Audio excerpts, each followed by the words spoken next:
Hello, this is Jeff Kim, and I'm here with Jason Collar. Where are we right now? We're boarding a plane.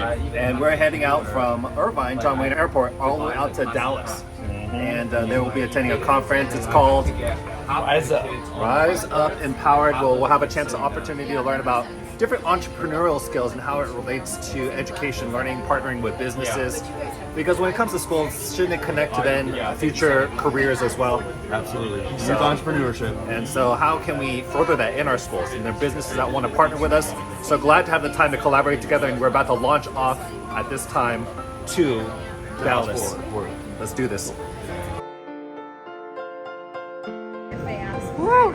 Jason Kohler, welcome to Dallas Fort Worth. Right. We are at the Dallas Fort Worth International Airport. We have touchdown here in Dallas. The temperature is maybe around 96 or 97 degrees, so it's very warm.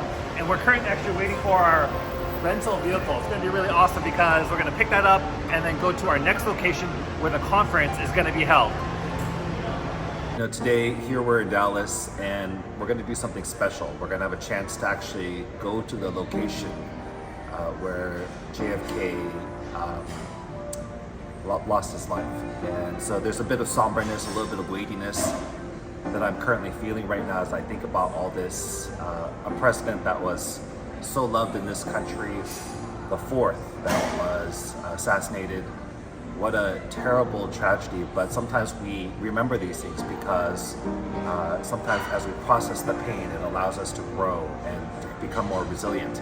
And I think about the legacy of JFK. So after 1963, in 1964, the civil rights movement and all the acts that passed.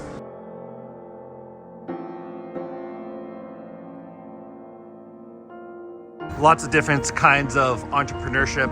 Jay Kim, a teacher at Cambridge Virtual Academy. Can you share a little bit about social entrepreneurship? Yeah, that's a great question. I am about to go into the Empower conference and we're going to learn more about that. And my understanding right now is to create a nonprofit or some kind of business that does social good. So for example, you want to create some kind of business, whether it's helping with the environment or helping with women or helping with children in some way in a business setting in order to help them.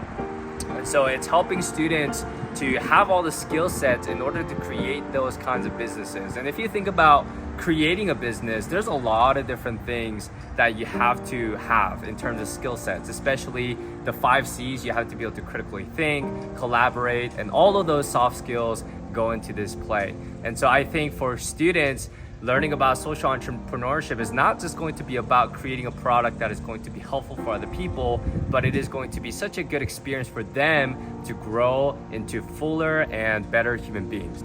Sounds like you want your students to rise up. Absolutely. Let's go. Woo! Empowered Conference 2023 here in Dallas, and it's amazing.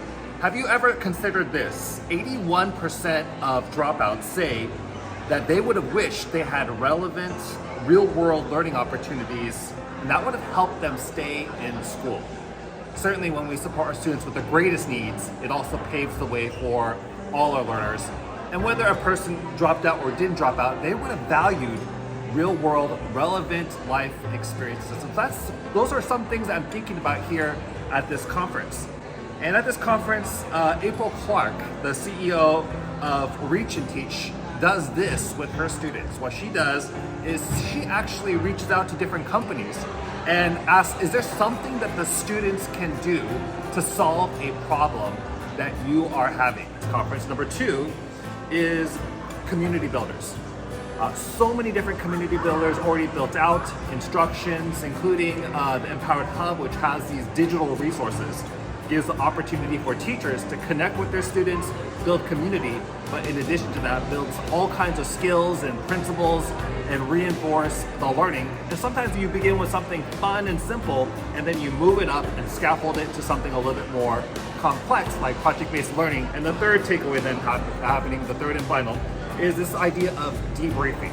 Now this is something I value, it's something that I want to continue on after the activity. Some people feel it's the lesson, the activity that has the greatest value, and certainly that is so important. But perhaps what has the most greatest value is the talk that happens afterwards, the discussions, the dialogue, the learning that's happened there.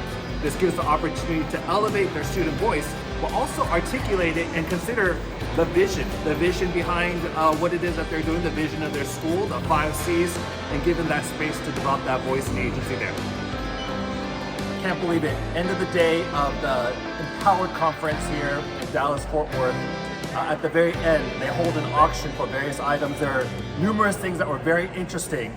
And the Anaheim Union High School District team pulled all our money and finances together to get a pot of funds. And somehow the grand prize came up at the very end.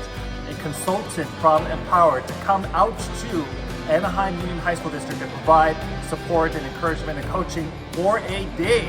We are receiving this and we're so excited.